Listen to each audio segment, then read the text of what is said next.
Let's welcome everybody in for another edition of the Real Kyper and Bourne Show. We are live on Sportsnet 590 The Fan, Sportsnet 360, and Sportsnet Plus. Nick Kypreos. No Justin Bourne in out of the bullpen while he vacations. The lovely, the talented Gord Stellick in for the next 2 hours. Sammy McKee, as always, Derek Brandeo, and Jake Schultz. Gordo, how was your Conn Smythe dinner last night? Conn Smythe dinner was outstanding. Real worthy cause. Easter Seals kids, and we had guys. Doug Gilmore was there. Terry Ryan was great. Shorzy. Yes. We had guys from other networks like Luke Wilson was there. Other Cito Gaston was a guy that was honored. Yeah. And we had a bunch. Anyway, so it was a great night. Sammy, you were there as well, and you sent me some update pictures, including Gord interviewing Luke Wilson, where Luke was like towering over our Gord. He could eat a bushel of apples off your head, basically. Well, he could do it off yours too. Yeah, he's a big guy. Yeah. He's really tall. Yeah. And I will say that, Gordo is very, very good to be able to sit up in front of all those people and just be a natural at that. Like it said, we sit on here and we talk and, we do this show, but it's different when they're all looking up at you like that. And Gordo did a spectacular job. We were all cheering really, really loud when you came up there. I appreciate that. Yeah, we were really excited. Table. We were just waiting to get to Gord. That's why the whole reason how the whole fan table went. So it was great. And we've got him for the next 2 hours as well. So lucky us Working as on well. no days rest. No days rest. In about 10 minutes, we've got a jam-packed show. I know. In about 10 minutes, we're going to welcome the head coach, Craig Berube from the Toronto Maple Leafs, someone that Sammy's been working on now for like a gazillion years to get on the show. Sammy, what did you promise him? Like, what did you need to kind of solidify this? It's just persistence, Skipper. Eventually, they got to say yes, right? Awesome. Jimmy Ralph as well at about 4:35. And then at the top of the hour, we go to Jason Bukala, and we'll take a league-wide look at what's available to a lot of teams between now and next Friday. Of course, the NHL trade deadline. So, off day for the Toronto Maple Leafs as they await puck drop tomorrow night. Madison Square Garden. Kippy, you know what it's like, and I did the travel for a lot of years, right? You get the schedule. You got to be looking at this with wide eyes. This is an unparalleled trip. This is a beautiful trip. What a beautiful trip. Boston, off days now. New York, Pittsburgh on Sunday. Yeah. Weird not playing on a Saturday. No 4-hour flights, whatever. So this is, wow, you would have been a player looks like, man, oh, man. That's dynamite. So anyway. Especially a young kid that, still is kind of feeling his way around the NHL. And some of them probably have never even been to New York City. Of course. Well, how did you find it? I wasn't a player, but the first Loved time, it. I was wide-eyed. I walked everywhere. I'm glad I did. I'm glad I took it all in. I absolutely, so to your point, whether you're a kid or a veteran, this is a great trip. The only thing I remember the first time ever going to New York with the Washington Capitals and Dale Hunter just looking at me and goes, "Don't take a bite out of the big apple because it'll bite you back." Okay, Huntsy. Good advice. Well, yeah. And then later on you lived there and you knew how to bite. Yeah, you knew how to bite appropriately and enjoy it and embrace it. Yes. So it's funny, of all the places that NHLers would pick to have an off day on, I'm sure New York City would probably be at the very top of the list, especially and like even if you're covering, I'm sure like our Luke's down there, like getting the day off down there, that's got to be great. Yeah, I don't know when they got in. So they played Tuesday night in Boston. Yeah, practice yesterday in Boston. If a veteran was wise, he would have made sure that they got in Wednesday night, because that's the night where you can go out for a nice dinner, team dinner, maybe even take a show in. Then you can not worry as much about a curfew than the night before a game. It's tough to have a good time the night before a game. Are you sure like it is 2 nights? Unless you want to play. Never had fun before. Unless you got a veteran on the team to say, "Boys, we're playing guilty tomorrow night." I had one in the morning. It was the New York hotel, and the guy called and goes, "We had a problem last night with a few of your guys about security, right, coming in late, whatever." So the coach at the time, and I'll just say, Mike Nicholic was a guy that always believed that no, it didn't happen. So anyway, said no. So anyway, we lose about 6-1. And then we fly back, and the next morning, first calls from Mike. can you find out more who those guys, whatever, would be? So I called the guy, and I left tickets for him at the Ranger game. He was a hockey fan, so all the visiting tickets are the same area. And he said, like, I'm not going to name the name, but he said, name names. He said that someone had left tickets, and there were a couple of women there, and they got really happy when number so-and-so scored. So that was my old detective routine. Whatever, we eventually unraveled that. Unfortunately, Mike, yes, a bunch of guys did go and break curfew. Okay, still circumstantial evidence. Okay. No, the guy confessed. Oh, he did? Which was good, yes. Okay, no good names. character move there. I'm still... and you're an honorary NHL alumni member too. Oh so God, yeah. No, don't mess with that room. No. What was the story with Messier in Ottawa, Kyper, that you've told before about you guys thought you were in trouble? What was it? About we beat the whatever champions? Yeah, the 1927 Ottawa Senators. So we get to go out tonight. Yeah, we have to go out tonight and celebrate. We just beat the 1927 Ottawa Senators Stanley Cup championship team. Okay, we got a few minutes still to go here. I wrote an article for the Toronto Star today. Juicy. Really emphasized on an opportunity for maybe the Maple Leafs to go after Rantanen should he become available in the next little while, and why it makes sense. And I think the biggest thing is to grab a player, Gord, of this of his magnitude at a prime age and not have to give up anything of significance. And it's unique for another main reason is why Carolina had Chicago pick up 50% of his contract. And if by chance they can pass that on to another team at 50%, or Carolina picks up 50% of it and move it on, the Leafs wouldn't have to free cap space much more than $300,000. It's an easy fit. What isn't an easy fit is finding out what Carolina wants for him. Big time. And by the way, so it's not just the Toronto Star, but your Sportsnet.ca. Like you're the trade deadline story right now, Kyper. Everyone's, and you're getting all kinds of reaction on Twitter. I don't respond to Twitter very much, but I love the reaction. Generally positive. Then you get the other schmucks that kind of come up with remarks. I just get a kick out of that. And I always go back to Doug McLean. I'm not telling you what's going to happen. I'm just telling you what I'm hearing. Totally. And well, Brian Lawton said it yesterday as well. He thinks this is a chance with all that's going on, cap going up, that everyone's full in. Yeah. You gotta try to hit out of the park. And the key thing you said, look, Marty Necas just had a big game last night for Colorado. So that they gave up, but you can't cry over spilled milk. You took a chance, and if that's a player you gave up, you're not going to get it. You shouldn't be getting a player like that back in kind, I wouldn't think. So my big question comes back to Carolina, that they say, okay, you know what? We overshot, we gambled and lost, but this guy can help us win a Stanley Cup, so we're going to stand pat. Okay, so tell me where you guys are, because the focus around the Toronto Maple Leafs has been depth centerman. Is that still, in your opinion, number one priority? Would you go get a Rantanen right now if you could? Yeah. I think what's really interesting about him is we talked about yesterday the splashes that they've made was the Foligno splash, who was kind of past his best due date. Ryan O'Reilly. Yeah, and hurt. Ryan O'Reilly was, closer to his prime, but still a little bit long in the tooth. This is a guy that is in the prime of his career here, where it's a guy that is one of the premier players in the league. That is, like you wrote in your piece, is that it's a gift from the salary cap gods, basically, just to be able to figure it out. So I think you kind of forgo positional need if you're going to be able to land a guy like that. I think you just have to worry about what you're going to have to give up if for a guy like that. A lot of talk, Gord. We'll stay on Rantanen, but a lot of talk about Brayden Schenn right now, and he is 5 or 6 years older than Rantanen right now. So more in the Foligno, Ryan O'Reilly. So to Sammy's point, if you went after Schenn, would it worry you that he is his best days are going to be behind him in a very short near future compared to Rantanen's? Playing his 1,000th career NHL game tonight against Washington, Brayden Schenn. His brother Luke did it back in October. So you got to love the Schenns. But again, that's exactly, to me, a Nick Foligno and Ryan O'Reilly type trade. That I look at getting complementary pieces, whether it's Scott Lawton. You got the big guns.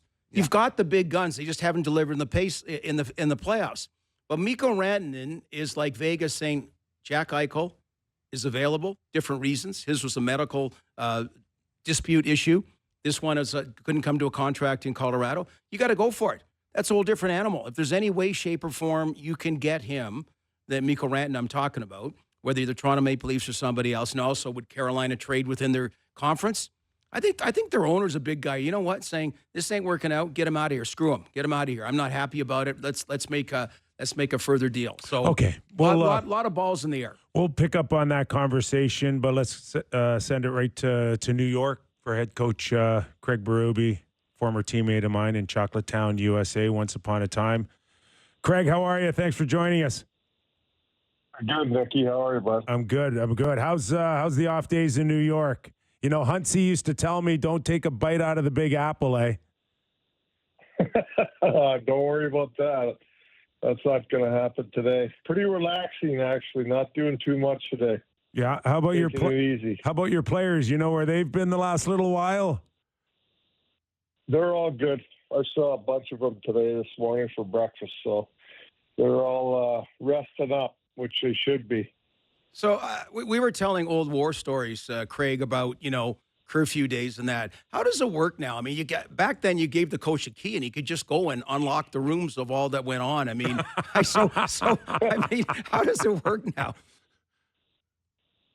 They're all in anyhow. Like, don't go and check on curfews. There's a standard and they all follow it. These guys nowadays they're not like us old guys, they're in bed early. They take care of themselves. So there's not too much worry there when it comes to that stuff. As far as the season's gone, Chief, in terms of, what you thought you had when you came in and where you are today. And I want to just start with the goaltending, and both had terrific camps in Joseph Woll and Stolarz, but was there any signs that you would get the type of performance that we've seen from both of them up until this point? Did you see it coming at all? I don't know if I saw it. I think in training camp, I thought they had good camps. I agree. But that's camp. It's different. There's a certain level of intensity and everything else that goes along with the regular season. And it even gets ramped up more as it goes along. But I think exactly they both played extremely well for us this year, which is great to see because, the way the schedule has been this year, we need both guys to help out. I think our defense has done a great job, too, with that.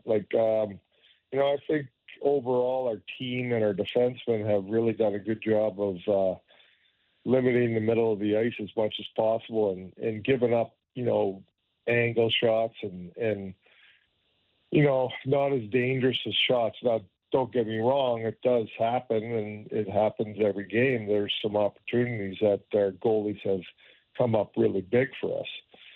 But I think our team mindset and our team defense has done a good job, too. So a lot of people excited about the coaching change, and they'll talk about this year's Leafs, and they go, Berube's got them playing a different way. And then they'll give me 5 different ways they're interpreting how you have them playing a different way. So I'm curious, when you came on board, whatever the Berube influence is, that you said to the guys, okay, this is my way that's non-negotiable, and this is the tweak or the tweaks I want to put in place. How would you articulate it? Well, I think one is predictable hockey. I think predictable is being predictable to each other, coming out of your own zone, what we're doing through the neutral zone, in the offensive zone. And the other one is playing a north-south game, trying to take the east-west out of it as much as possible. Now, there's still east-west plays, don't get me wrong, but it's more of a mindset, I think, and just trying to be a better defensive hockey team overall. Checking. I call it checking. I don't call it defense, playing defense. We don't have the puck, we want to check it back. So, our forecheck, our neutral zone forecheck, that's a big part of our game. And, limiting turnovers in this league is so crucial, and I think we've done a good job of that. And that was a big part of the non-negotiables is the turnovers. Get pucks deep. I mean, I don't want to take your sticks out of your hands, make plays when they're there. and make good hockey plays. But if not, put it in deep. And I think our team's really bought into that. You're listening to the head coach of the Toronto Maple Leafs, Craig Berube. I know music to your ears would have been hearing Chris Tanev day to day, but can you update when we may see him again, and Willie Nylander for that matter? Yeah, I think Nylander will be fine. I think you'll see him tomorrow. He's doing well. He's fine. But Tanev, it's a little up in the air. But for me, it is still day to day. He will not be in the lineup tomorrow. This what he's got. It's just as it goes along, it's about how he feels, And if he's feeling better and better, this guy's a warrior. He's going to play. But as of right now, it's day to day. He's out. So, Craig, your former teammate Kyper now was the trade guru king, the trade deadline guy here in Toronto, just in general. So, as a coach, I'm just curious, like within a team, and maybe as a player as well. Like, I mean, the kind of distraction, is it overblown, or are you happy when that deadline comes and go because it's something weighing on a lot of players' minds? I do think it weighs on certain players' minds. I don't feel it's weighing on a lot of our guys' minds right now, to be honest with you. I don't sense that or feel that or see it. I don't know. I think the deadline is, there might be some pieces you could add to your team. Well, that's great, if you can do that, to make you a better team. So it's something that it's in my mind. I think about it. And obviously our general manager and the management group. But, for our players, I don't think it's really too much stressing on those guys. I don't feel that or see it anyhow. But I do think that it does on certain players around the league for sure. The decision makers fall in the hands of Brendan Shanahan and Brad Treliving, but you like getting your 2 cents in there too?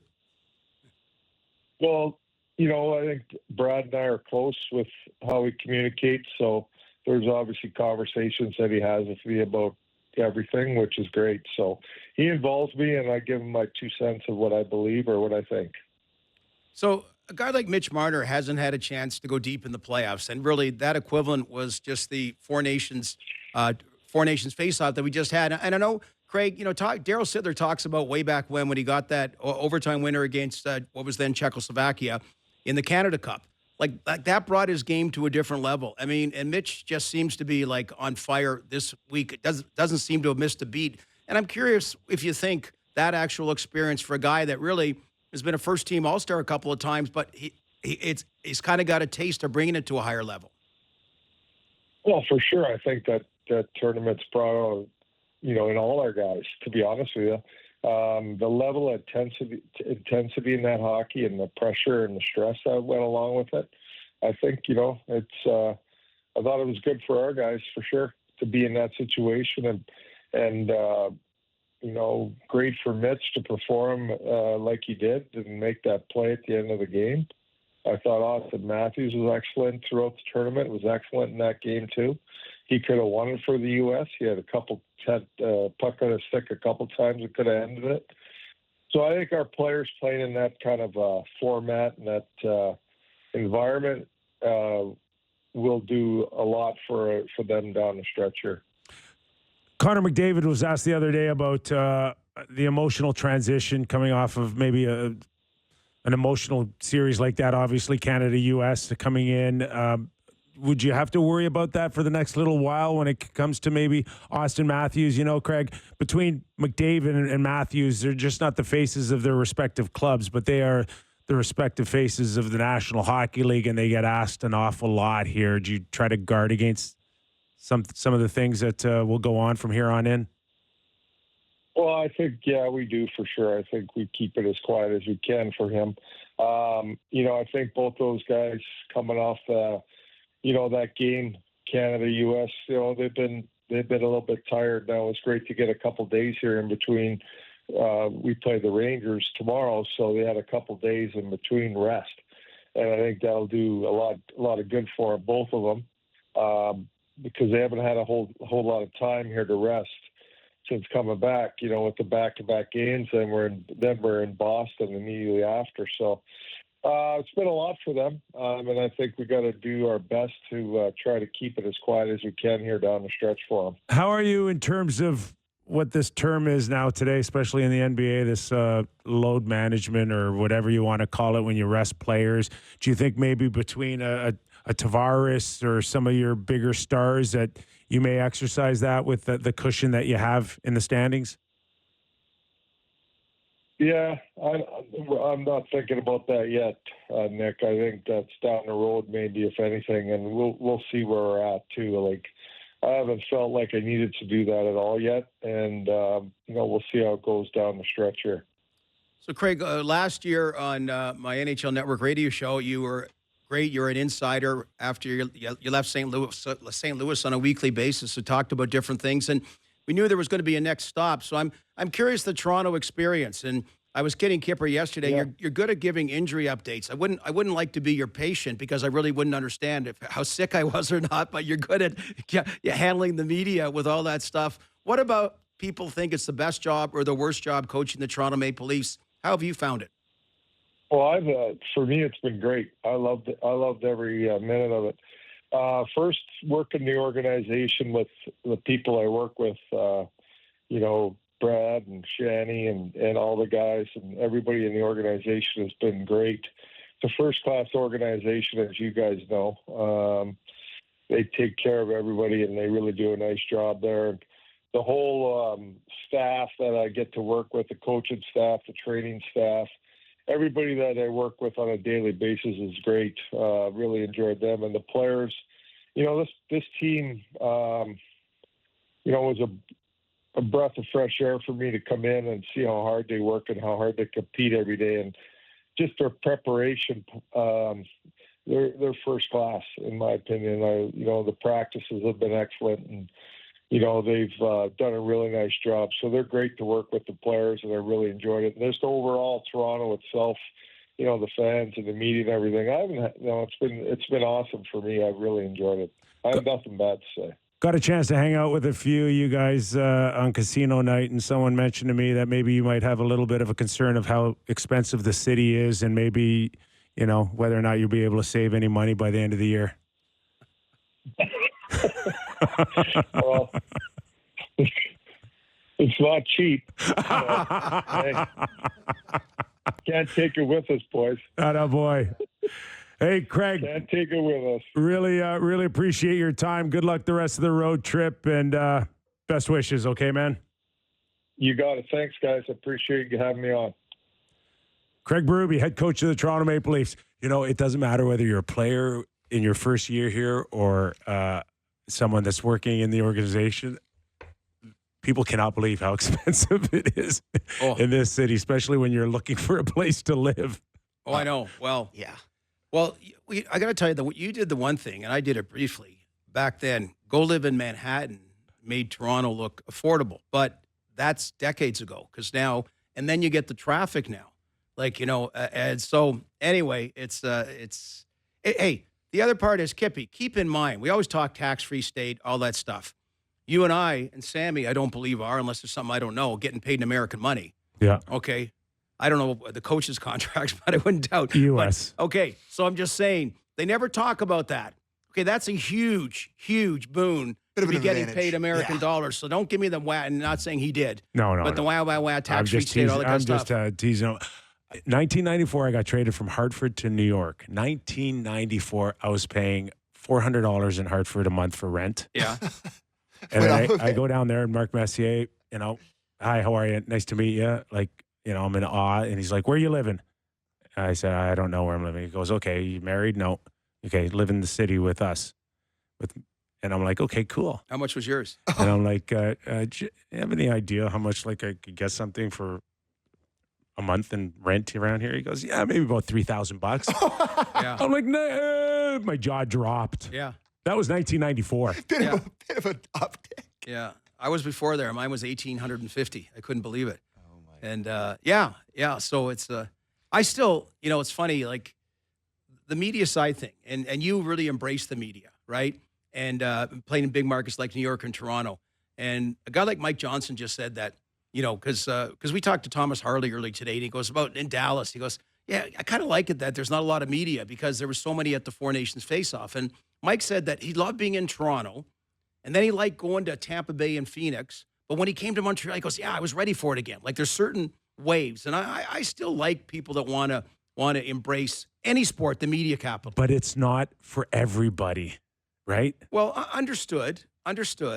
But a lot of uncomfortable guys around all that noise and all that attention. So, but you're also in the National Hockey League, just like you're in Major League Baseball, like you're in the NFL, like you're in the NBA. But go play recreational hockey, 11 p.m. at whatever. I get what you're saying for sure, but also depends on in those particular markets are you catching the wave up where the team's getting better, or are you catching it on the downswing where things are going to getting worse and worse? And that has a lot to do with how much pressure you feel around your respective town. Tell you, back in the quote old days, every arena, you would have done it. You had to walk out the back door, right? You did. Like at church in Wood Street. Man, oh man, that was real. If you lost 6-1, whatever. Now, you're like a rock star. And I'm not saying that's wrong. There's an insular world that you're able to live in. You're not pumping gas and some guy drives up in the next pump and goes, Kyper, what the hell? Going on like that. So anyway, different times. I will say, I've loved a lot of what Berube's brought this year. There's been moments where I've disagreed with them. There's been moments where it's been down, up and down with any coach. But it is like that conversation that you guys had with him. I'm not to throw other coaches around the league under the bus, but that's just a real conversation with there's no word salad. There's no frills. There's no any of this. He's just answering questions, very direct. You can understand why players would react to that. Yeah, and he was very honest. It's too early to load manage or worry about giving nights off. But you got the real sense of us talking to him that he wasn't a hard no. He will look at that seriously down the road. And they won't use the word load management because in the NBA it's become a real problem. I think it's understood, but you're going to a game and program notes. Scratch number 34, Austin Matthews, and you're sitting there with your kid with a Matthews jersey on. How much did I pay to come here? And so they won't use that term, but I think people lower understand body, the reality. Day to day, lower body, or maybe a rash like I had yesterday that I was trying to get diagnosed by the doctor. One thing about Hershey, people love it there, right? Hershey, Pennsylvania, and so Bruce Boudreau tells a story. I think it was just last summer. He got his first ever hole-in-one in Hershey. So afterwards, he had to buy drinks for everybody. And Bruce doesn't normally drink, but he had a few. And Craig Berube was in one of the foursomes behind him. So he was one of the guys. And Bruce goes, man, oh, man, I had a few pops. So I turned into like just an annoying Leaf fan telling him all what to do with the Leafs this year. So because I texted him right after the next day, said, look, I apologize. It was just out of character, the euphoria of getting a hole-in-one. That's funny. That's funny. He is... His sound bites, Sam, are no different the way his team plays, right? No. Straight lines and simple and predictable. I mean, we used to have we did the Kypreos Clippers for 3 years before this year with Sheldon Keefe. He would talk for 13, 14 minutes every morning with the media, where it would just be these long, drawn-out media availabilities. And on the media side, that's great for us to dissect all this stuff and what he really means or whatever. I mean, you're lucky. I don't know a lot. You're lucky if you get 5 out of Craig. He's just, I don't know. I really like the guy. Really like the guy. Well, yeah. He gets it, right? He does. He gets it. Yep. As far as just to kind of circle back a little bit, if you're not going to end up doing a ton, would Schenn be enough to please Leaf fans between now and Friday? Well, and also here's one where you think about a coach having input, right? Because he had Brayden Schenn, right, recently. Yeah. So, and again, we got to project where the guy is right now, and that's always a tough thing. You kind of hear a name and you go, yeah, and you go, yeah, but that was 3 years ago. Yeah. And that's where I'm kind of saying, big names. You've got big names, okay? They need to do more of what Mitch Marner did in the Four Nations.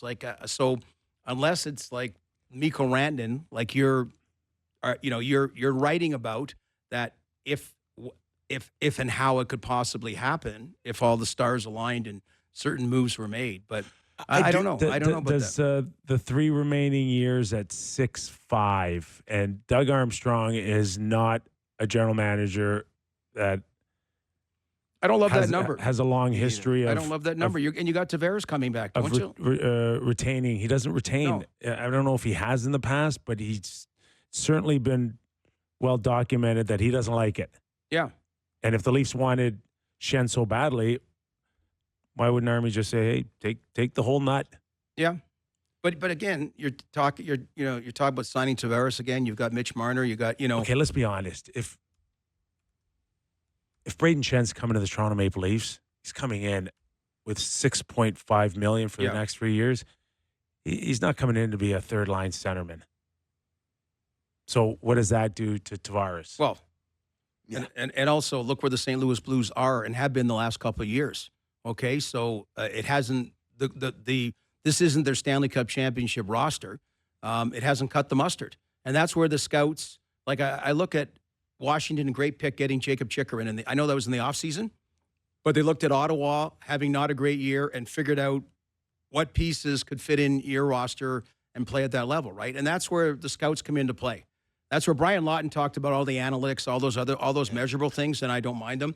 But that's where the scouts come into play. That a GM talks about where's Brayden Schenn today, 2025, and next year, because we're got and the year after.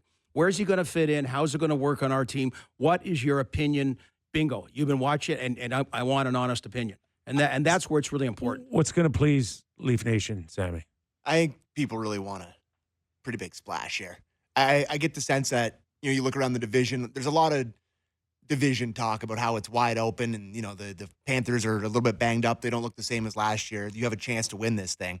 I think people want to splash, but that's fans. We always want to splash. You don't right? need to please Leaf Nation. You don't need to please them. You need to please them by going deep in the playoffs. Yes. That'll please them. Correct. They'll get over the trade deadline thing. Maybe pleasing is the wrong word, but what will convince them that they're ready for a long run? There's a world where the Brayden Schenn thing, to me, really works out well. Does he need his brother? Do the fans need his brother with them? Are they triplets? I don't know. Yeah, I do. I worry about the speed Me too. that both of them can, unfortunately, not bring. Luke, to me, I mean, when he was here, was really good, but that was, what was that, 2 full years ago now? And 2 years ago, yeah. And he was pretty slow then, so you do worry about that.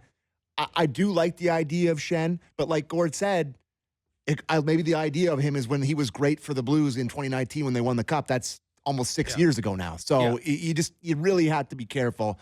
And I see what people are writing about a potential package. It's like I'd really worry about giving that much up for Schenn. I do Rantanen. It's a completely different conversation, like we've both said. But I do worry about the Schenn thing. No, Leaf fans, doesn't matter. You could get Rantanen and anybody, and there's the Chicken Little complex. This guy's going to fall down the playoffs. Why wouldn't they? You got to be prepared for it. That's what's happened every year. Guard against it, So there's baby. nothing that would prepare you to say, okay, I'm really confident. And I like games like the Boston Bruin game. That's what the Bruins did all those years ago, come back from 3 goals in a critical game, and then the Leafs coming back from 3 goals and winning that game in Boston. Like I like those little, I'll call them measurable things. Again, what it means in the playoffs, we don't know, because it's never, ever, with this group, transcended in any consistent form. So let's hope it changes. Okay, we're going to pick up the conversation when we return with Jim Ralph, Toronto Maple Leaf radio color analyst. We'll get his thoughts as we get ever so closer to that NHL trade deadline. You're watching and listening to Real Kyper and Bourne. Welcome back into the Real Kyper and Bourne show. Let's go to our next guest, a man that Gord Stellick, particularly well, because he was probably the best signing you ever had as a manager. Well, he claims I ended his career, and I claim that signing him ended my career. So, but then we both did color on the Toronto Maple Leaf radio broadcast with Joe Bowen, him for many more years than I did. But yes, we both had gridirons. Jim Ralph, can you clarify, please? Well, actually, Gordy started my broadcasting career, so I don't look at it as a mean. So, I did send Sammy. There was an old clip that I found. I shared with Gordy and his brother Bob when we golfed together back in September, and it was Gordy talking as a general manager about I made some big saves, but a lot of the shots were from far out, but I made some big saves, but a lot of the shots were from the outside, and I thought, boy, this guy would make a terrible analyst. Well, we're lucky you're still at it, my friend. Under those circumstances, we just had head coach Craig Berube on the show, and one of my first questions really were around the goaltending of Stolarz and Wall, and you know, the expectations out of two guys that you still weren't sure of, and to get to this point with what they've done. Ralphie, you've been around the Leafs for quite a while. I won't say how many years, but have you ever seen anything like it?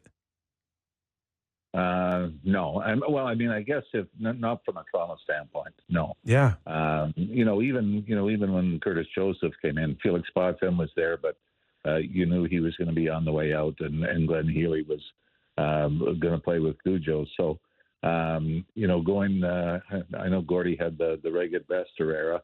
And, a little different times in the league then. But, no, I would say, I mean, the only comparable in the league, obviously, is Washington. What Logan Thompson and Charlie Lindgren have done there. And it's alternating has worked pretty well there. But I don't remember the last time you felt this good about one guy, let alone two of them. So I think the consensus is we agree with you. But yesterday we had a debate about what percentage Austin Matthews is at. Now, I'm not putting words in your mouth. Kyper and Sammy, you said 50%, correct? Correct? I said 55, 60. Well, I gave him a better mark than that, but whatever. He's not 100. And I'm curious, the Austin Matthews you're watching game in, game out, like what are you seeing? He's not going to go for 70 goals. We know that. We just hope he's healthy for the playoffs. So we really don't have inside information to know that. What's your take, Ralphie?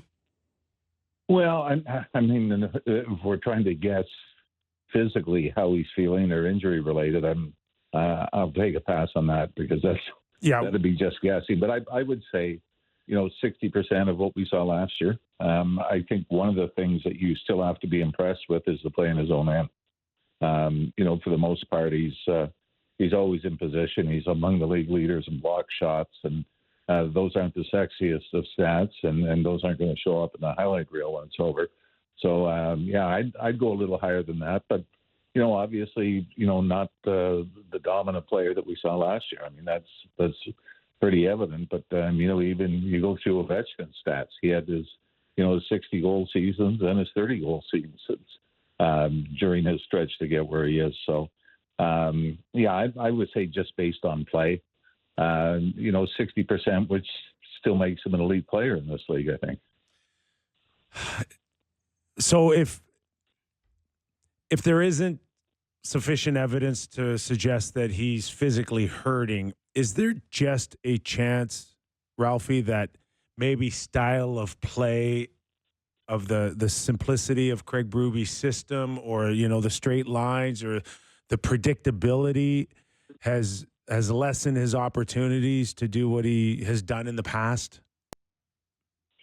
I don't know. I mean, can you make the comparison to, Steve Yzerman when he was asked, was it Scotty Bowman, wasn't it, that said that, we're going to play differently and you're not going to get your 60 goals and we want to be more defensive and stronger on that side of the puck. So, maybe there is, a bit of a comparison there.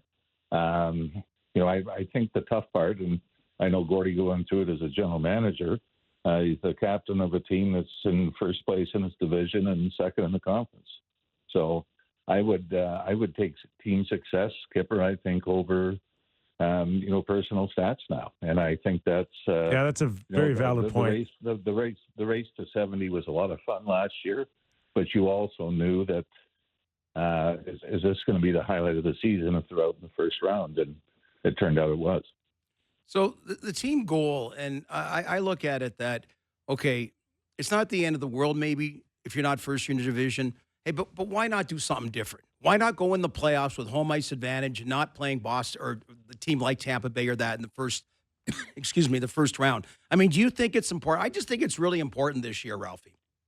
Oh, absolutely. And for no other reason, Gordy, than if it's Tampa and Florida playing the first round, let them take one of, the other out instead of you having to do both maybe down the road, or in the first round, Say if you finish second and you get Tampa in the first round and you get Florida in the second round.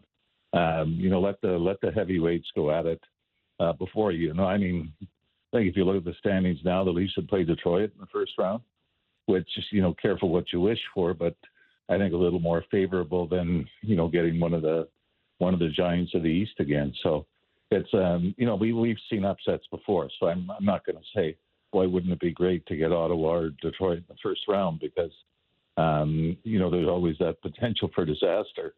But I agree with you. I think it's for no other reason. We'll let them take one or the other out, in the opening round instead of having to go through them twice. You're listening to Jim Ralph, Toronto Maple Leaf Radio color analyst. So this time of year is something we're familiar with, covering the Leafs all these years, Ralphie, and Leaf fans will be no different than any market out there screaming, I want this guy, I want that guy. I want the Stanley Cup. Where do you think that their priorities should be? And there's a wish list, and then there's reality. And where does it all fit in for the Leafs between now and Friday? Has there ever been a trade deadline where a team didn't want a depth forward and a top four defenseman? And I mean every team, like every year it's the same wish list. It's everything else, and I'll say, whether it may be a top four, might be a top five defenseman.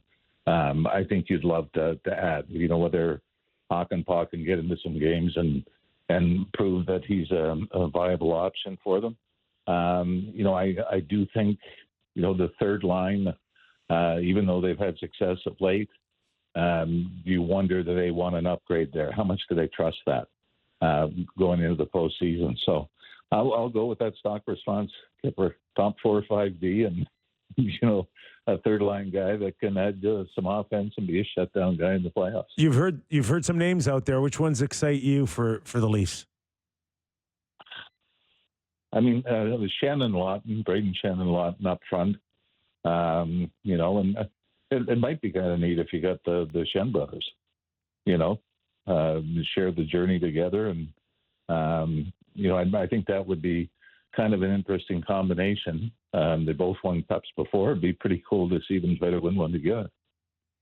So you talked about the Deb. His answer. AI could have given the answer that Ralphie did about whatever. We really need Ralphie if we in the future, whatever it may be. But I could just say on the D side, like how about Tanev, OEL, and getting McKee a trade deadline deal, like really in a short period of time. Brad Treliving, that's a lot of stuff he moved. So I'm curious the depth, how you feel about the D-core as a whole this year heading into the playoffs compared to other years. Yeah, well, again, Gord, I'd still want to add somebody. I think. I mean, I think you like what they've got, but I think on say Simon Benoit, is he a 5, 6, or 7 guy? And then I still think there's that party that says we got to be ready for injuries. We've got to make sure that we stock up and we can get through, the grind of 2 months if you're fortunate enough to get there, and be able to compensate for any injuries along the way. So I love what they've done on the defensive side. With all due respect to the Timothy Liljegren's and Rasmus Sandins, I think they've upgraded in a way that's more Craig Berube friendly. And hopefully that means postseason as well. I did want to ask though, Gordy, what were your big trade deadline deals for your time behind the helm? Well, what I was going to ask you about was it was a good deal. We didn't really draft extremely well with it. The 3 Belleville Bulls in the first round, but getting 2 first-round picks from the Philadelphia Flyers for Ken Reggett, right? So So that was it. There was a few other ones, but the question I had after, because you mentioned about Ken Reggett and Alan Bester, Jeff Reese was the guy that moved up, and he was with you in Newmarket.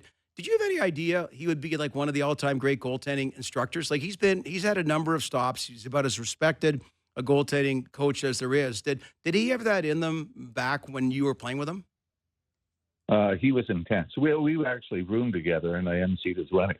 So that's how. We actually got an apartment together up here in Newmarket when he was playing. We had one scrap, And that was when he didn't want to get out of the ice, get out of the net during practice. And then we didn't talk to each other for 2 days. And then he broke down. He said, "I can't take this anymore." He said, "We got to move on past this." So I knew he had that intensity.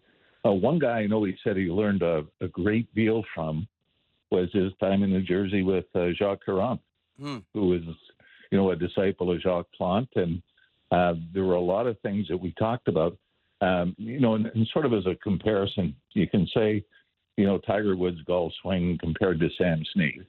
You could say, there's a lot of differences, but you're going, boy, the core of that is the same. And I think it's the same with goaltending. It's probably the position that's changed more in sports than any other. But there are still some things that, whether it's squaring up or rebound control or cutting down angles, that's exactly the same. And I think what Reeser's really done is combine the new goaltending style with, some of the old core values. Awesome stuff, Ralphie. Really appreciate your time, man. Have a great call tomorrow night. I'll do my best. That's all we can ask for. That's it. Jimmy Ralph, everybody. Ken Reggett was my training camp roommate in Philadelphia. He was a great guy. He was really good. Really good guy. He runs a bar now in Pittsburgh. I talked to him last year. They were trying to get Ed Johnson's name considered for the Hockey Hall of Fame, Eddie Johnson. And it's funny, again, we'll talk more trade deadline as we get used to it. But, it was my, I was a young general manager. And there's things that, made mistakes along the way, whatever. But the Ken Reggett deal, we're constantly on the phone. I had 3 fish on the line. In Bobby Clarke in Philadelphia, David Poile in Washington, and Jerry Meehan in Buffalo. So you knew you had something of value. And that was a neat part. And that's where, So why Philly? The 2 first-round picks. And what were compared to what? What did you remember what you also had on the table? More kind of journeyman players, right? Because Ken Reggett, we knew a change of scenery. It wasn't like he was having a kick-ass season. He wasn't at all. He'd been hurt. But he was a highly respected. Exactly. They saw the potential. So at least I had more than one. You got to have more than one. Otherwise, you can play the bluff poker, but you're going to get left holding the. So at the end, so went on, and I remember Bob Clarke. We talked about futures. And the Bobby Clarke said, "Well, my scouts are going to be pissed at me, but we've got Calgary's pick." And Calgary ended up winning the Cup that year. So their pick was 21st overall. But he said, I can offer you 2 first-round picks. And that was just like, cha-ching, I'm jog my memory. Why did he want Ken Reggett? Did he not have Hexie by then? Yeah, I guess he did. It's a good question. Kenny played in the playoffs. I don't know if Hexie been hurt, whatever, but he valued him. Yeah. And Ken Reggett had a lot of potential. He won a Stanley Cup with Pittsburgh. Yes. So he did get his name on the Stanley Cup later on. And but again, that came down to scouting. They were doing good scouting. That Ken Reggett was a good guy, in a bad situation in Toronto to get. Again, injury woes came into play and that stuff. But that was my favorite, every day to go. And back then, there's no cell phone. So you see, Mary Speck was the admin assistant. Go, David Poile's on the line. Go, oh, yeah.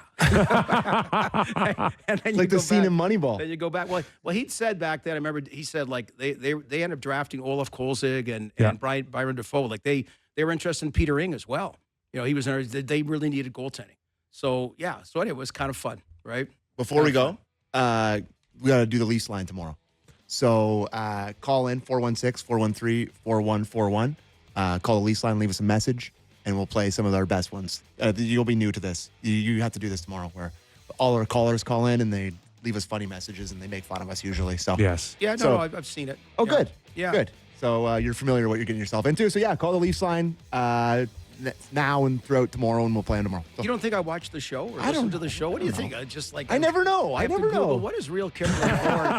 I'm going to be filling in for Justin Bourne. And we're only getting started here. Our thanks to Craig Berube, head coach of the Toronto Maple Leafs, and Jim Ralph, color analyst.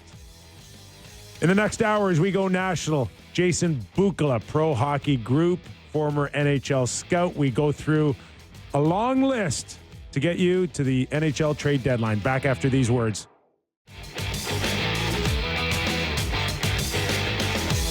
Are you guys done? We're going national.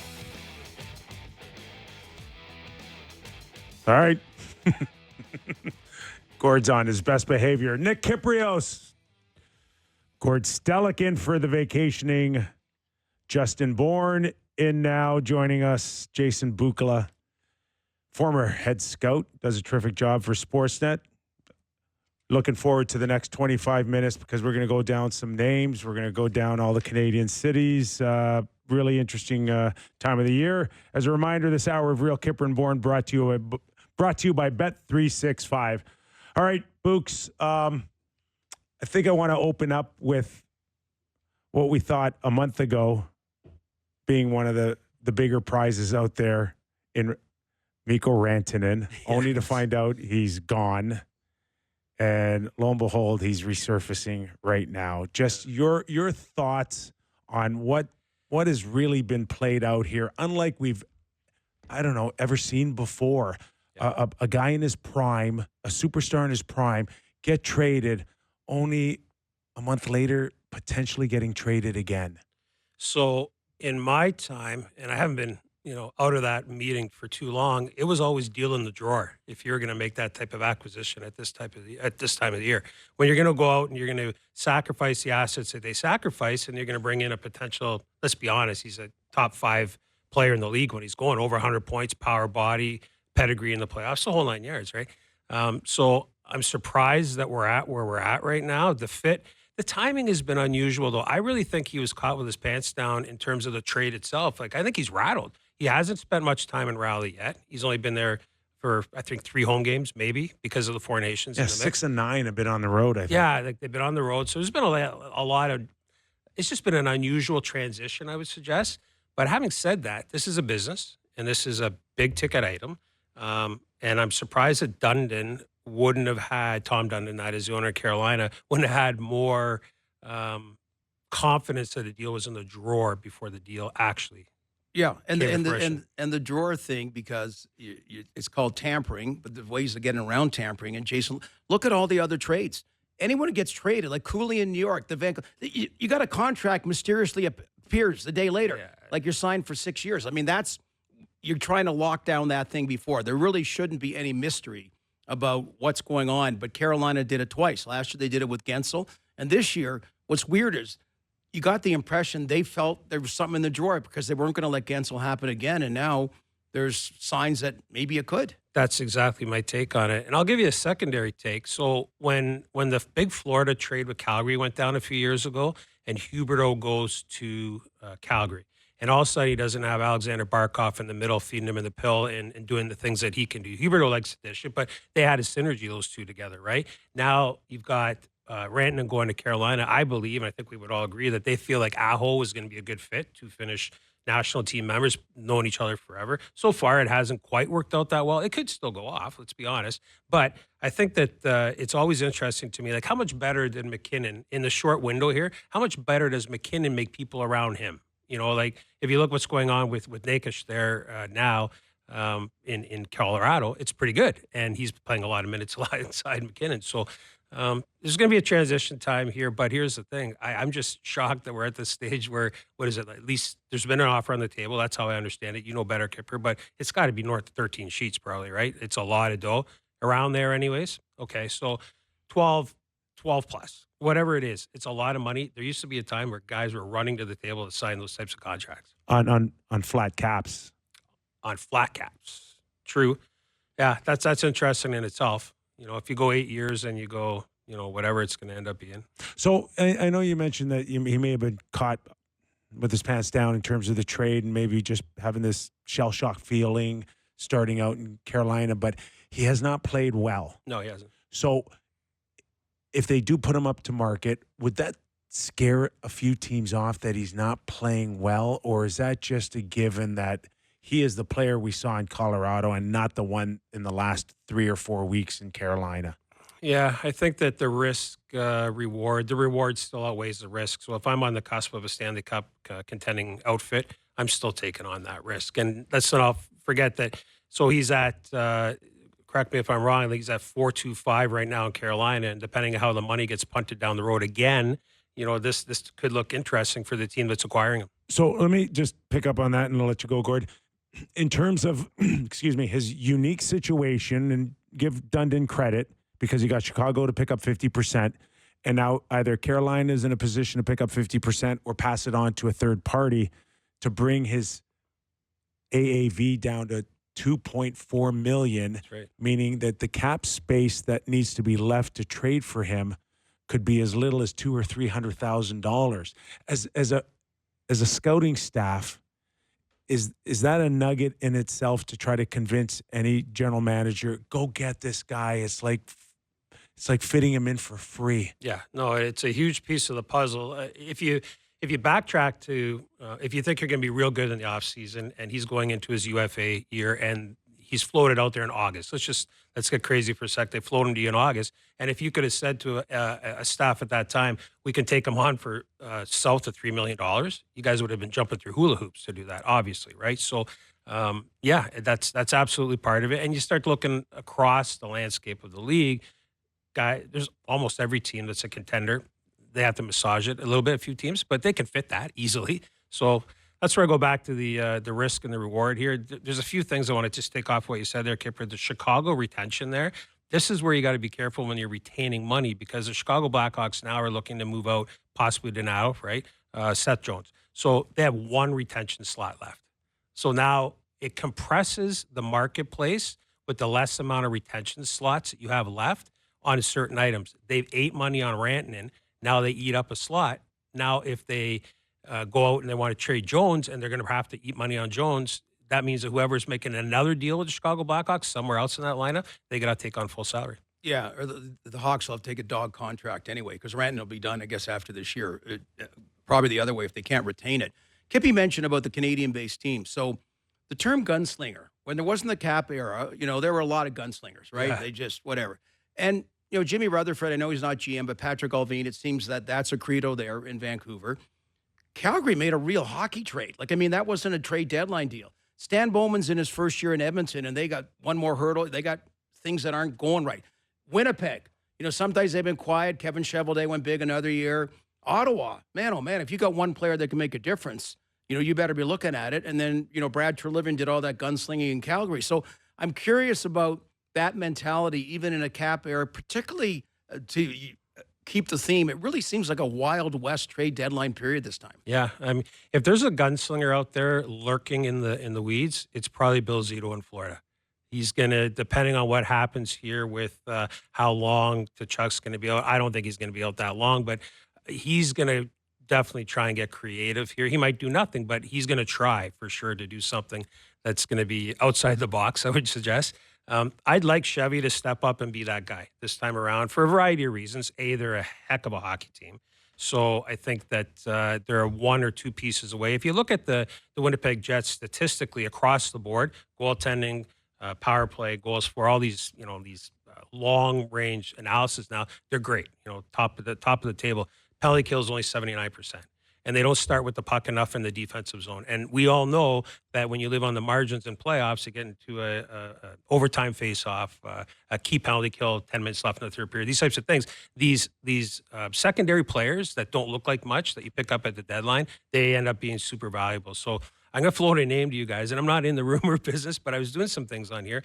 Pajot in New York.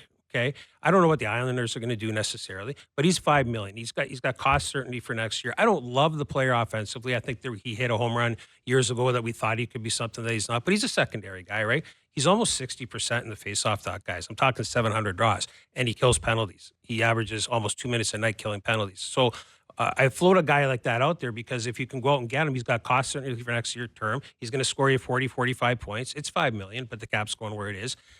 There's a fit right there. And then you go and you think of a guy like an Oleksiak on the back end from Seattle, something like that. Because the Jets, they could plan out to have as much as $12 million to spend next week. So it's going to take assets to get it done. They don't want to trade their first rounders, Gordy. You know that. They're a draft and development outfit. But with where the business model of the game's going, I believe it's time to strike there in Winnipeg. I wrote an article today for the Toronto Star, and it revolved around Rantanen and the possibility of the Leafs bringing him in as almost as an insurance policy if, in fact, Marner leaves in the offseason, and Rantanen would have had a sufficient amount of time to see how much he loves Toronto, and maybe he slides right into that scenario.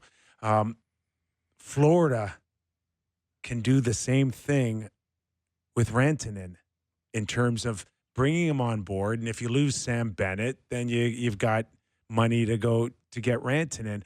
How important is it for a hockey club not only to get a guy, but to keep him from going to another team here?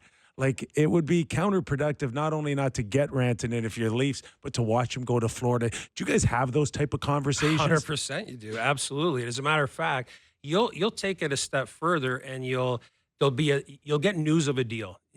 I'm sure you might have went through it back in the day too. You'll get news of a deal. Okay, it's happening. This is happening, which might make you pull off another deal, because that deal right there, from the outside, you've done all your homework. You've looked at rosters. You've looked at how you're going to potentially match up against the top teams in your conference to start, and you say to yourself, we can do this now because that doesn't make them any better, or them retaining that doesn't improve their locker room, a variety of things, all the intel that you've collected through the course of the season. So yeah, that's a fascinating thing, because people will throw rocks at a glass house when a transaction doesn't get made. But trust me when I tell you, it's calculating as well, where some teams will sit there and not make that transaction with that team because they know they're letting them off the mat, and that might actually make them better if I got to face them. It absolutely happens. Wow. Tell you another one is, Bruce Boudreau, George McPhee, they'll talk about a 2010. They had a really good Washington Capitals team, and they went quantity, and that was Joe Corvos, Walker, and everyone was pissed because they moved down.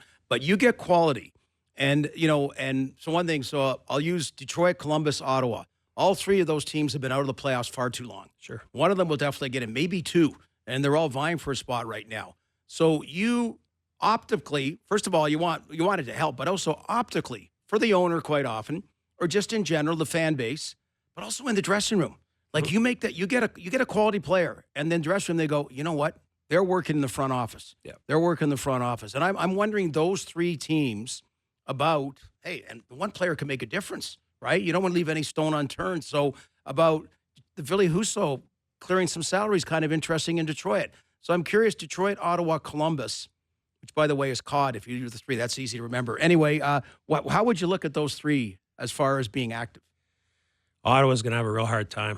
Cap space is limited. Asset management is going to be problematic. They don't have a ton of assets that I believe are as attractive to some other teams.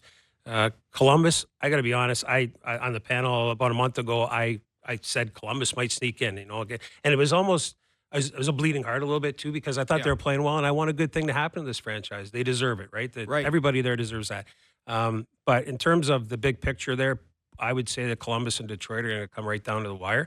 I think Stevie Yzerman, especially with the job Todd McCollum has done there, honestly, if they make playoffs and where they were and where they're going, he won't win Coach of the Year, but it's a name that people will float around saying, what a great job. So both those teams there, they have assets to give, and they have draft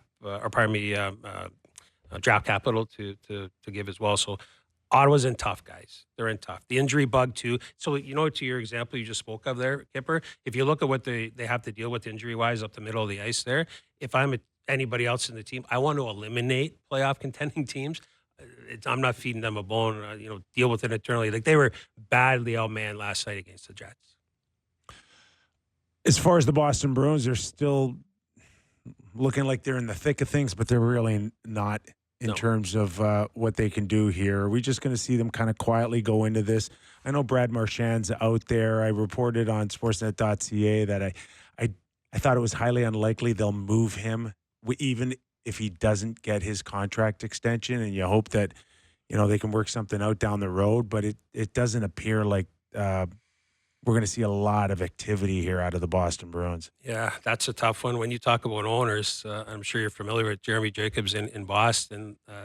Let's just say that he definitely likes to cash checks. Okay, so the Boston Bruins, in the cycle that they appear to be entering into right here, it's not great for their trajectory, let's just say. And I don't see them getting in. There's a lot, like, if you look at their plus minus on goals for, goals against, for, like, you could go through a whole bunch of different things there. Trent Frederick just went down with injury. There was I don't know the severity of that, but that was a guy that I was thinking that they could get some value. I don't think he'll play before the trade deadline. So that's a problem. That's a problem. So somebody's going to want to get the medical on him to see where that's going, because I think he's a piece that has value coming back. So big picture there, though, I think that they're just going to be that team that's, wavering in the middle of that wild card for the next couple of years and see where the prospects playing out. But we'll see. Well, we wonder about Rantanen, but it looks like now it's not if. I mean, Seth Jones, man, he's got to go somewhere. And I'm curious, the blue chipness, how he's valued around the league. And you threw another one out, St. Louis open for business, like Colton Parayko. Yeah. That's a blue chip. That is. So I'm curious your feel on those peak value too. Yeah, peak value. Yeah. So from my perspective in the chair, you asked me in our situation room, Gord, what would you rather do, Jones or Parayko? Different age categories, not far off, but different age categories. Parayko from next year on has $28.75 million left on his contract in real money. Okay, 28.75. Jones, even if they absorb half, let's assume they're going to have to absorb something, so let's call it half. And you plane that out over whatever that's up. The money almost equals out to be very, very similar.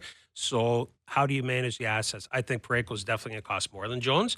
I like Parayko way more than Jones, period. And I have a bias, so I have to be clear with you guys that I have never been able to shake off my backside. And that is that in the Barkov draft in New Jersey going way back, that draft was Jones was supposed to go first overall, supposedly. And then it was McKinnon, Barkov, Duran, and then Jones. Duran, yeah. Okay. And we brought them all in for interview. And right then and there, when we were, because it's a big pick, we were second overall. The way that Jones interviewed at that time for us, it stuck with me, and I haven't been able to shake it. I just want to throw it out there. So I'm not so sure that if I'm a Stanley Cup contending team, that's where I'm going, is what I'm trying to tell you. I haven't been able to shake that bias. Parayko, on the other hand, take a look at the statistics. It's unbelievable. Top 5 in minutes played in the league. Top 5, I believe, in. He is the leading even strength goal scorer of all defensemen in the National Hockey League. In the top 35 scorers in the National Hockey League, he leads. He's the only guy in the top 35 who doesn't play primary power play. Like, I grossly underrated just how good this guy is, and he is going to cost a ton. Okay, give me something here. A top 6 forward, a top 4 defense, a young top. If you're the 3. Winnipeg Jets, I'll give you this, okay? Because they can fit him cap-wise, no problem, Yeah. and they can take on the term. It would cost you Cole Perfetti, your first rounder this year, which I would be willing to give, no problem, because that could be this 32nd pick. This draft's just okay, guys. Okay, so the back after the first round, I'm probably giving that up for sure. They're going to ask for next year. St. Louis doesn't have much draft capital this year. They only have 4 picks, period. So when they're going through this is curious. Do they want to load up this year or punt it to next year? So it's going to be Perfetti, a first rounder, and then it's going to be a 5th, because you're going to be taking on all the salary. They're not going to absorb any on the other end. And they're going to ask for more than that. That's how much competition is going to be there. There's a Reshevsky kid. I keep throwing out his name. Mark Hillier is going to kill me with the Jets, but he's a diamond in the rough playing in Moscow Dynamo. 5th round pick by the Jets a few years ago. One more kind of chip prospect, right? He's a top 6 NHL forward if he comes over. Okay. Wow. So there's some risk reward there. So that's the type of bulk that it's going to take for a deal like that. Are some teams like the Oilers, the Leafs, like they're not asset driven right now, right? Will the Oilers have a tough time? Oilers are going to have finding a tough time. A Colton Parayko. They're gonna have to shop more in the Mario Ferraro, David Savard, maybe Alexiak waters, those types of waters. They've only got one grade A prospect in their system, and that's Savoy. They picked him up from Buff, which is curious. But they haven't drafted. They have just over the last between 2021 and now, I believe they've only had 4 or 5 picks in the top 3 rounds. The Oilers, so it just planes out to be not very deep, right? It's a lot of averages. They're in tough that way, and then they got to, depending on what goes on with Kane, they got to massage their cap situation as well. So I was talking to Thomas Harley, I guess this morning, 18th overall pick. Dallas has done a great job keeping picks, drafting really well late in the first round. You know, Maverick Bork's another one, Wyatt Johnston, on and on and on, right? So, and it's funny, I was kidding, not kidding earlier, but talking about a big trade I made, Ken Reggett, for 2 first-round picks from Philadelphia. I love Kenny Reggett back I in love the day. Ken, but I also realized later on, Bobby Clark knew it wasn't a very good draft. we weren't really up on it.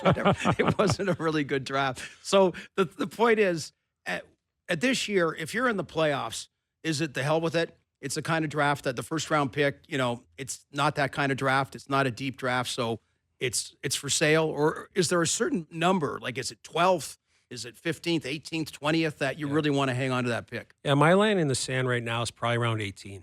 And then it really starts to be gray after that. You're kind of throwing darts. There's a lot of similarities between 19 and, honestly, Gord, like 55. Like it Right. goes. There's that much of a range. People don't realize that. Yeah. So when you start again, I always talk about the margins, but that's also for me when I'm running our staff, our amateur staff. I'm saying like we're splitting hairs on a guy at 19. We just spent an hour talking about him, and we're going to talk about the same guy at 55. So now I'm going up to Dale Talon, my manager at that time, saying, listen, we're splitting hairs about 19 to 55.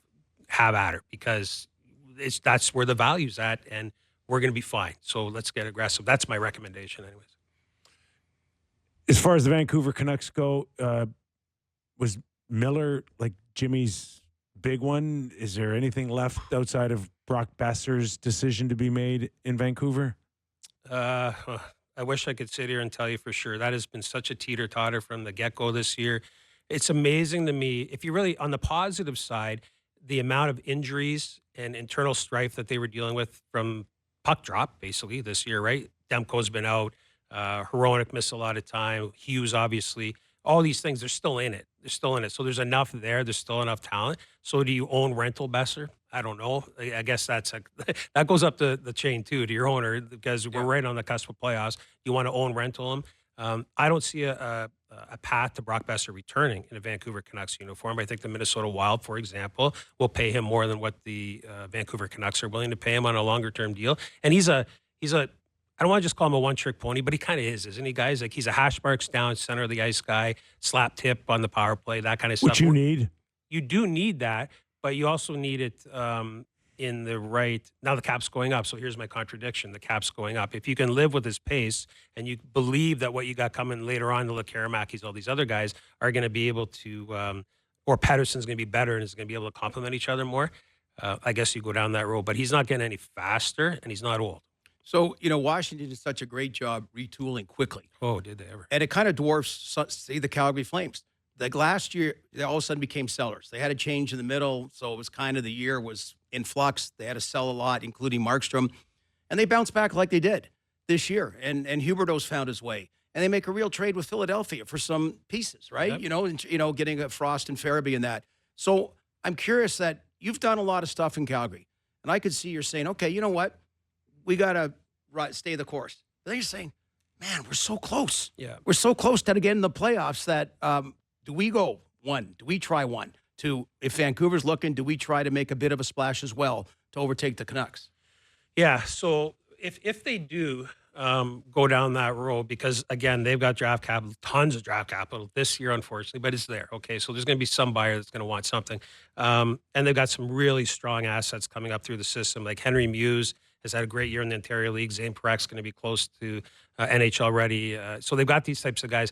I would be of the appetite, if you're going to do it again, sort of like in the Philly mold, if you can. So the Mario Ferraro type situation where he's a lefty. If you look at Rasmus Anderson and Uyghur on the right side, those guys are logging, or Weeks plays both sides, but they're logging 24 minutes a night, and they do what they do, shot block, heavy lifting. It would be nice to get another guy like that.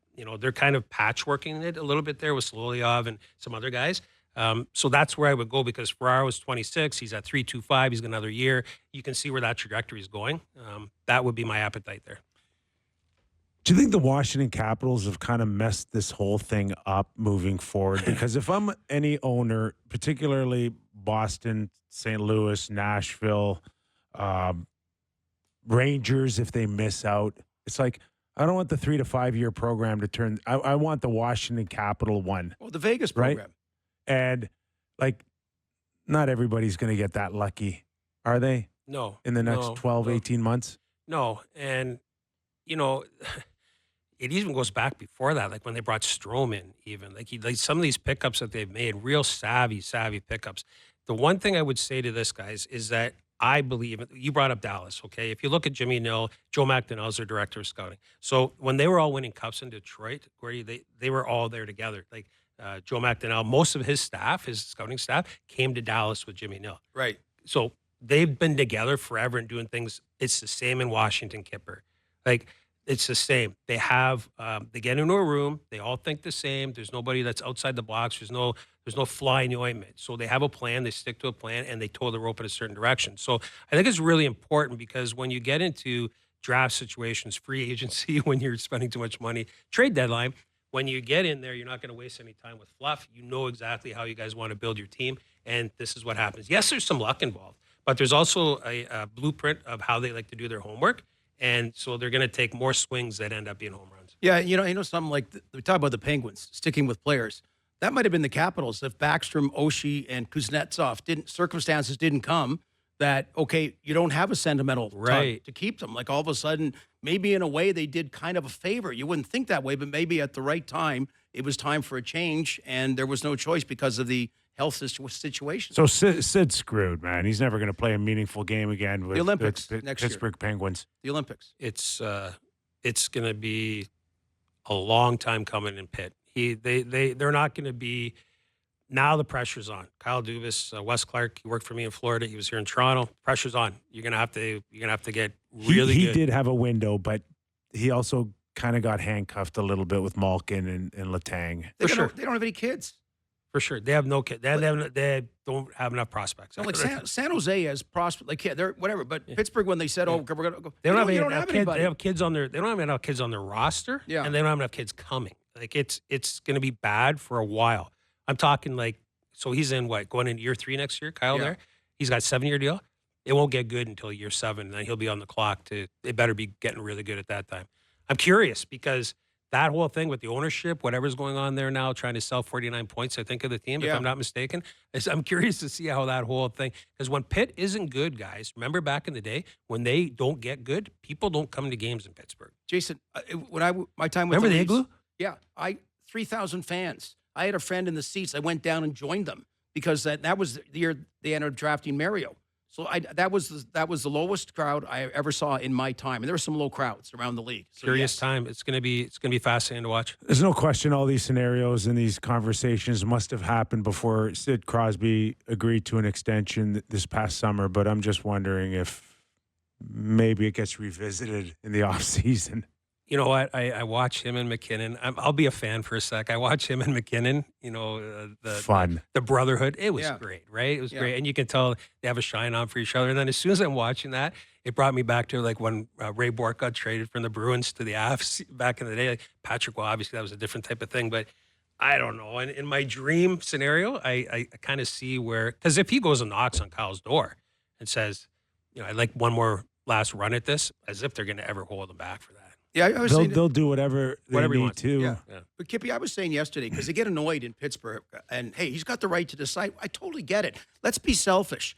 I want to see him play deep in the playoffs. I want to see Ovi play. I want the best players going deep in the playoffs. And you saw that with the Four Nations face-off. Sydney's still one of the best players. So that's what I'm saying. I totally get. And I don't get why he's doing it, but that's fine. I respect it.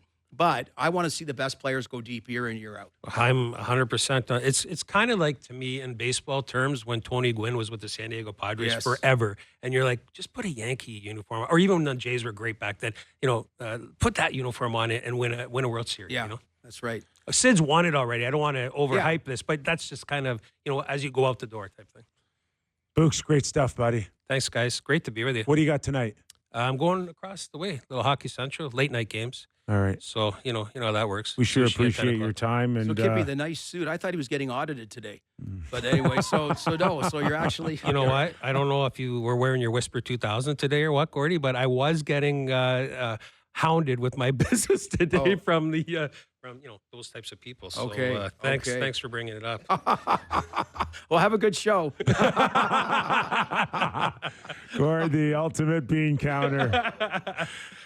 Books, thanks again, pal. Enjoy the rest of your night, and we'll be back here with Sammy McKee after the break.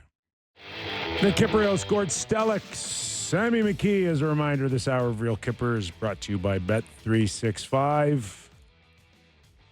So, Gordo, I know we're going to get into a few news and notes, but all right, you do game time, and then I want to get into Gordo. Am I talking? You're good. There we go. It's game time presented by Bet365. Visit the app for latest odds and find out why it's never ordinary at Bet365. Must be 19 plus. Ontario only. Please play responsibly. Lots of action tonight on a Thursday night in the NHL. Big one in Florida with the rematch of the Stanley Cup Finals. Florida hosting the Edmonton Oilers.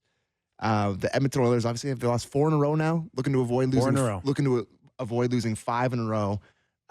They are underdogs against the Panthers, plus 120 I got a McDavid clip for you after game time, some McDavid stuff for you. I would imagine that he gets off the schneid tonight. I would even go as far as to say maybe a 2 or 3 point game for him. Give me Connor McDavid to get 3 points tonight in a Stanley Cup final rematch at plus 450. Looking at some other action on the ice, the Winnipeg Jets in Nashville to take on the Nashville Predators, looking to extend their winning streak to 12 games, fellas. They are minus 135 favorites, as you would imagine, against the Nashville Predators. The Jets are having an unbelievable season. The Vancouver Canucks in Anaheim to take on the Ducks in the second half of back-to-back. After a big win against the Kings last night, the Canucks are minus 125 on the money line. The Anaheim Ducks are plus 105. And that was Game Time, presented by Bet365. Visit the app for the odds and find out why it's never ordinary at Bet365. Must be 19 plus. Ontario only. Please play responsibly. Okay, I'll get back to you, but let's follow it up with Connor McDavid, because he was asked about his emotional state in terms of coming off such a huge tournament, as we know, last Thursday, to the daily grind, right back at it. Do you have that sound, Sammy? We got the clip here, yeah. I'd be lying if I said, I've been feeling good out there. It's been tough to get going, which is obviously not an excuse. I got to find a way to get going here. So, obviously, big emotional week, exciting week last week, and back to reality pretty quick. Newsflash, Gord, he's human. Yeah. Well, what about people saying he hasn't been the same NHL-wise since the suspension and before the suspension, when it was argued he should have had a suspension? I don't know. I can't remember those games because I think of the Four Nations face-off and how he played phenomenal. But he's human. You don't hear that very often. Edmonton's not just losing; they're losing. They're getting smoked. And the coach called accurately. I don't mind the term, but fragile. Like, it's weird. You're one game away from winning a Stanley Cup, and you're hitting not just a bit of a lull, but kind of a fragile state of the season. Can I read these stats to you from our friend Jason Greger in Edmonton? Never seen before stats from McDavid. 8 games without a point, 5-on-5. 6 games without being on the ice for a goal at 5-on-5. Outscored 10-0 at 5-on-5 over the last 6 games. And he said he needs to get going. Rarely you hear him say that. Expects him to jump from 97 tonight. Those are eye-popping numbers for McDavid. Eye-popping numbers. And I know over the last little while on our Leaf Hour edition of our show, Austin Matthews hasn't shot a goal in against a goalie now in like 9 or 10 games. Mm-hmm. We're just not used to seeing our stars in the game go on a human pace. Yeah, the opposite of a heater. We have to ask Jack Hughes. Yeah, Jack Hughes. What's the a cooler? I don't know. There's a heater and a cooler. But 10 years now he's been in the league, right? A good 10 years. I don't know. Is it possible that there's just a bit of a wall? We're talking about McDavid? Yeah, sure. I'll even give Connor that, right? Can they just, are they okay to hit a bit of a wall, hopefully temporarily? Well, I mean, geez, compare it to Sidney Crosby and Ovechkin. I'm trying to think. I don't know what.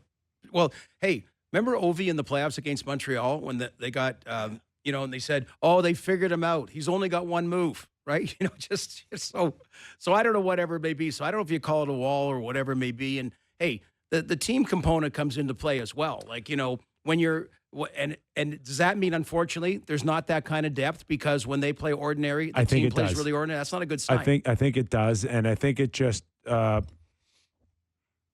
points in the direction that if he's not doing McDavid-like things, they're going to have a very hard time winning. Him and Leon have been carrying the team for so long that maybe it's just catching up a little bit. Well, and they made the great pickup with Zach Hyman. That was a great, but then they're thinking, okay, Arvidsson, Skinner haven't really happened yet. Just other complementary pieces that they've tried to get around them. So I don't know, we shall see. Do you think, we talked about it, I think maybe at the start of this week, but coming back from, the training camp, the start of the year, where you come back, like they had a slow start to the year where, it's hard to get up for these games. because the last meaningful games you played in was the game 5, 6, and 7 of the Stanley Cup final. You come into the start of the year, it's a little bit slow. After coming off that week, which he talked about there, where it's the highest of highs, it doesn't get any more intense than those games were played, the Canada and US games. Like, I think it is natural for him to have a little bit of a lull, but the thing would be that it started before that.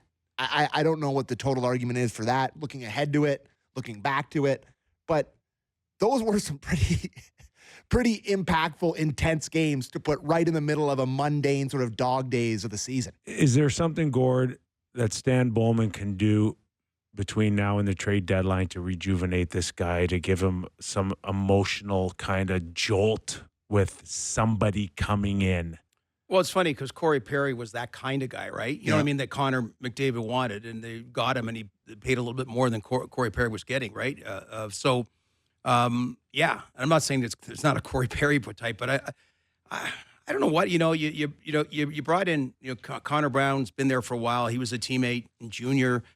I think they really tried in the summer that little bit of tweaking, and they still were one win away from winning a Stanley Cup. So I'm always trying to get back perspective. But then also, it's a new year, and quite often, a year later, that could be a bigger in the rearview mirror than you think, right? What are you thinking? What kind of name could do it? Yeah. Like what? Binnington. Well, they're not going to bring a goalie. I don't think they're going to bring a goalie. I know they probably won't, but they probably should seriously consider it. I think he's the one guy that can come in with that confidence, that strut, that call whatever you want, but we all saw it. And yeah, it hasn't been that pretty the last few years for him in St. Louis, but his I mean, it's a They haven't been playing that meaningful game. It's a good arrogance that I think he could bring in that room right about now. That unfortunately Skinner can never get to until he wins the game 7 of the final game. And it's funny because when I think of goaltending trade deadline moves, there's been so few of them. But when the Oilers made it to the final another time, it was Dwayne Rollison. Now, we got hurt late in the playoffs, but that was a quiet trade, I think, for a first-round pick. And he was a difference maker. And, that's when they had Pronger and all those, so to your point about that, because that's the one other area. They seem to have brought in depth in that. And again, I go back. I'm going to give them a lot of equity and cachet that they made Game 7 in the Stanley Cup final. But as long as goaltending continues, like the Chicago Blackhawks have got answered that year, right? They thought the goaltending wasn't going to be good enough, and they won 3 Stanley Cups with 2 different goaltenders. But if that question keeps being, niggling kind of question, and, it's not – I give Tom Fitzgerald credit last year in New Jersey. Like, I didn't give my ex-coach, good enough goaltending. And what else? Colorado. Holy mackerel, Mackenzie Blackwood. So I don't know, is there someone that's a lesser price than Binnington that can do what Mackenzie Blackwood's done for the Colorado Avalanche? You wrote in your piece today, I think maybe in the Kipper's Corner part or whatever part of that, about Marchand and how you don't think he's going anywhere. But that's another guy there that walks in there and changes the field. And it's a weird thing or a weird dynamic right now with Evander Kane on where is he? Yeah. Is he skating, not skating? Can he get in games before, after the trade deadline? But it just, is that not the feel of adding a player at the deadline if he was to come back in, or where is he? Well, Yanni Gord's another one. Guys aren't healthy, right? You went through it in Toronto about Nick Foligno. Like, you don't have a lot of time to get fully healthy, and it's a big enough. We're seeing Mikko Rantanen just under, trying to get adjusted, a healthy player, an elite player, and it isn't that easy. I got to ask you a question, because we're talking about writing. Like, you're like J.D. Salinger right now. Like, do you go home? Do you go home and do you have like a sweater with like leather things, and do you have an ascot, and do you have a pipe? And, just say, Anne-Marie, I don't want to be bothered. I'll have a little liqueur or something. And would you say the Kipper and the Rye? The Kipper and the Rye, very good. Like, I evolving. like this. I like this new phase. We always got to grow. And you've been writing for a while at Sportsnet.ca and the Star, but now you're Damian Cox is golfing all the time, and you're churning out columns every day, man. Like, I'm saying that with admiration. So I didn't know if that's a whole lifestyle change. I'm growing, but just in the wrong places. I can assure you. I went and looked at how many Vander Kane played the whole playoffs. Like, I was surprised he played 20 games for them last year in the playoffs. I didn't remember it being that much. I don't know what's going on there, but something doesn't feel right there. Yeah. I mean, that is a legit big time power forward physicality guy who can shoot it. Perfect guy you want to add. Doesn't sound like anybody's excited to get him back or anything, No. It has been not talked about at all. No. No one brings it up. So not at all. A lot of heat on Bouchard when he's not creating offense. And I think it's tied into the goaltending. It's like, how do we really know for sure if Skinner is the guy still with the lack of support that he's getting up front? So with the tendency to be adding another blue liner than going out there and changing goaltenders? I think it was Brian Lawton, not Steve Valiquette, who brought up stats statistically. Evan Bouchard is playing a lot better than people think. It's just that he has kind of those moments. Right? He's got the Jake Gardner-itis, where it's like the one big mistake that's what everyone sees, but you don't see a lot of the other stuff that he does. Yeah. So that was interesting because and then you got Darnell Nurse. You keep looking at it and you go, okay, the unfairness of a number defining you, and the number's too big, right? On his kind of like Tavares was going through for a while in Toronto about the number. The guy's playing well, but the number is at a certain level. So you kind of look at the D there, and then Nurse has a big game, and anyway, whatever. So it just seems to be a mixed bag of their Matthias Ekholm. That was a great acquisition. You know, I don't like they made it to Game 7 of the Stanley Cup Final. Okay, like they're only 2 of 32 teams played in the Stanley Cup Final, so you'll have to keep an element of perspective about that in Edmonton. They are saying Nurse is out day to day with undisclosed injury, so he will not be in the lineup against Florida tonight. Load management? No. Nope. Injury. Okay.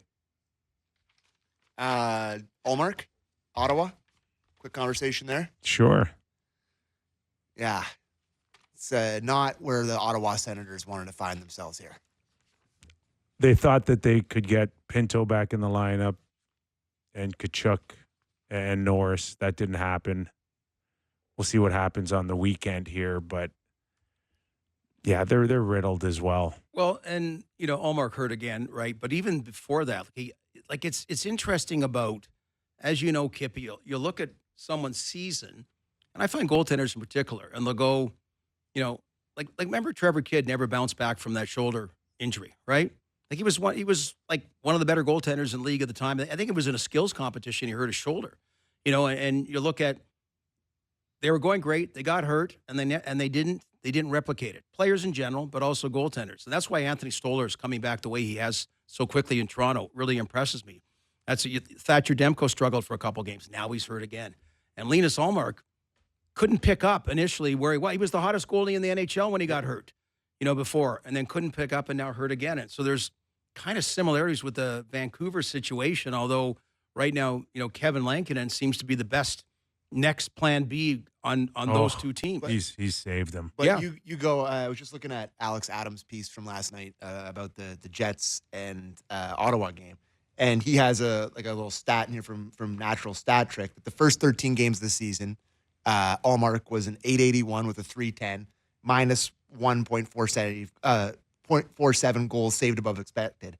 And then that stretch that you were talking about, from November 27th to December 22nd, he had a 1.48 goals against average and a 9.52. He on fire. And you look at where they were in the standings, and everybody's like, it was happening. I get 8.25 for him now. I get it. And then, he was that good, that stretch. And then he disappeared. Yeah. Disappeared. And then he comes back, and in his last 4 now, he's an 8.91 save percentage with a 4.35 goals against, and he's, a minus 0.86 goals saved above expected. But it's really up and down, up and down. That's the last thing you can have from your goalie. Like we talked about this from the start of the year with him about handling the starter's workload, and Valley was always joking about the doctor season off. Like there's these questions with him, and it's kind of unfurling in the worst possible way for the Sens. Just again, hate to see the Ottawa Senators miss the playoffs by a point or two and go back and go. Really happy that Brady and Matthew got to cherish this family country thing, but cost us. But- Missed the playoffs Okay. again. But again, Johnny Gaudreau, the tragedy, coming back, finally coming back, Boone Jenner, Sean Monahan. How about Marchenko's back now? The guy takes a puck to the face and all this stuff. And here's the Columbus Blue Jackets that passed Ottawa. So I'm just saying about teams that aren't good, injuries crush you. Big injuries crush you. The good teams, that's why Paul Maurice can relax about Matthew Tkachuk, who it appears it isn't super serious. I don't know, but he can relax. Yeah. Because they're going to be in the playoffs. Look what the Leafs did this year when they missed half their bottom six. Half their guys are out, and they still found a way to win. Well, and the forwards, exactly. So, I mean, like Columbus is surprisingly finding a way with those are significant injuries, right? And Columbus is finding a way. And Sure. When we came out of break, I said I wanted to get into something with you, and then I forgot we had game time. Sorry. So yesterday, I think it was yesterday, last night, or maybe the night before, I'm scrolling through my phone, and I go to my wife, look, Emery, there's this intoxicated buffoon going to jump on a mechanical bull, and it looks like Gord Stellick. And she goes, wow, he really does look like Gord. That's so strange, and you've got him on this week. And then I found out it was really you. it was really me. Yeah. Yeah. You got to poke. Okay. So, Please explain. okay. And I was not inebriated at the time, whatever. Not that. So, okay. I am like, as a 60-something guy, you got to try things. So my wife, Lisa. Yes. There was a curling fun Bondsville, the cricket club, Yes. which you remember of. And after, great social section, by the way, curling, a lot of fun. So we had the dinner, all that. After there's a band and everything. And she got the idea to rent a mechanical bull. So it's not at a bar somewhere. So it was a lot of effort and money, get the mechanical bull up there at the cricket club. So after dinner and that, it's there. Everyone, it's kind of like a buffet line, nobody wants to go first. That's why I go first. So I thought, I gotta help Lisa out here. I gotta get, so I wrote it a second time as well with the same kind of result. Way better. So my buddy Chris Tehan was videoing it, and to his credit, he said, "Well, I'm not going to share it unless you give my permission." So I look like I'm climbing on a surfboard, and then I get up and I fall. Okay, so I wanted to get it going, and it did get people. It was a big success. I hardly recommend it, but I get up there. First of all, Kippy and Sammy, there's technique. I didn't know any technique. I should have leaned back a bit. So I'm up there. I'm exhausted from the climb, okay? I'm exhausted. It's not exactly like a cat burglar getting on. And then I'm going, wait. And then I go. And I go thud. And it's like a bouncy castle around there. So at least it's not a hard floor. Tomorrow we're going to find the video. Yeah, for our watchers. Have you ever tried to ride with those things? No, I have never tried one. Me neither. So some people got up for like 40 seconds, 50 seconds. No.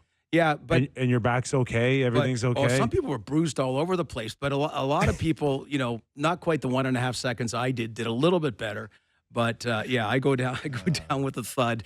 And fortuitously, Christiane did not tape me going up a second time. I think I would have been huffy. But it was like Mount Everest. I needed a Sherpa to get me up there the second time before I fell again. What a good husband. 1 second. What a good husband you are. So I'm a good husband is right. And I'm a good sport. And Yeah. I said, you know what? Go ahead. I said to the guys at NHL Network, let's put it out. Let's have some fun with it.